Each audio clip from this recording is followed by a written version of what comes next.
मैं सरकार का ध्यान महान क्रांतिकारी स्वर्गीय डॉक्टर गया प्रसाद कटियार की ओर आकृष्ट कराना चाहती हूं, जिन्हें 7 अक्टूबर 1930 को अंग्रेजी हुकूमत ने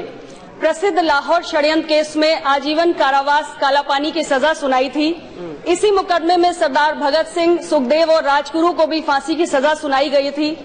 देश और प्रदेश में शासन कर चुके विभिन्न राजनीतिक दलों, सरकारों और इतिहासकारों ने लगभग इस क्रांतिकारी योद्धा के योगदानों को और उनकी कुर्बानियों को भुला दिया है और इसीलिए उनकी जन्मस्थली ग्राम खजरी खुर्द, तहसील बिल्लौर, जिला कानपुर, उत्तर प्रदेश और उनके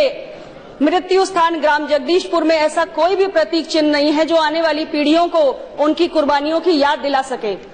उनके दादा स्वर्गीय महादीन कटियार ने 1857 के प्रथम स्वतंत्रता संग्राम में बढ़ चढ़कर हिस्सा लिया था, जिनकी कहानियां सुनकर डॉक्टर गया प्रसाद कटियार के मन में अंग्रेजों के प्रति नफरत पैदा हो गई थी।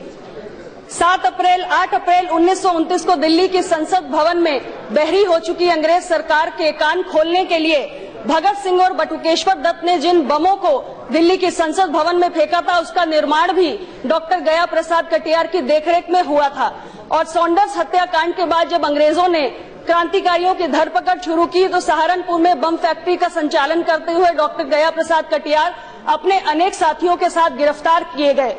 और उसके बाद अंग्रेज सरकार ने उनके ऊपर बहुत सारी यातनाएं देकर बर्बर अमानवीय सलूक करके उनसे उनके साथियों के राज उगलवाने का प्रयास किया, लेकिन वे सफल नहीं हुए। तो उन्होंने डॉक्टर कटियार उनके कई साथियों पर एक तरफा मुकदमा चलाकर लाहौर षड्यंत्र केस में उन्हें आजीवन कारावास कालापानी की सजा सुना दी। ये केस विश्व का सर्वाधिक चर्चित केस रहा क्योंकि न्याय के नाम पर इसमें सरकार ने कानून की धज्जियां उड़ाई। और अभी कुछ समय पूर्व ही सुप्रीम कोर्ट ने इस महत्वपूर्ण केस की फाइलों को प्रदर्शनी के माध्यम से आम जनता के अवलोकनार्थ भी खोला था। गिरफ्तारी के लगभग 17 वर्षों के लंबे जेल जीवन में डॉक्टर गया प्रसाद कटियार से घबराई हुई अंग्रेज सरकार ने उन्हें देश के विभिन्न प्रांतों की कई जेलों में रखा, जिसमें लाहौर, रावलपिंडी, मुल्तान, कलकत्ता, बेल्लारी, राजमहेंद्री, सहारनपुर, नैनी, सुल्तानपुर, लखनऊ, कानपुर और यहाँ तक कि अंडमान निकोबार द्वीप की सेलुलर जेल भी शामिल है, जिसमें वो 7 वर्षों तक रहे और अपने 400 साथी बंदियों के साथ मिलकर उन्होंने 46 दिनों की भूख हड़ताल की, जो उस समय में विश्व रिकॉर्ड थी। और उसके बाद 1930 में लाहौर की जेल में उन्होंने 63 दिनों की भूख हड़ताल की।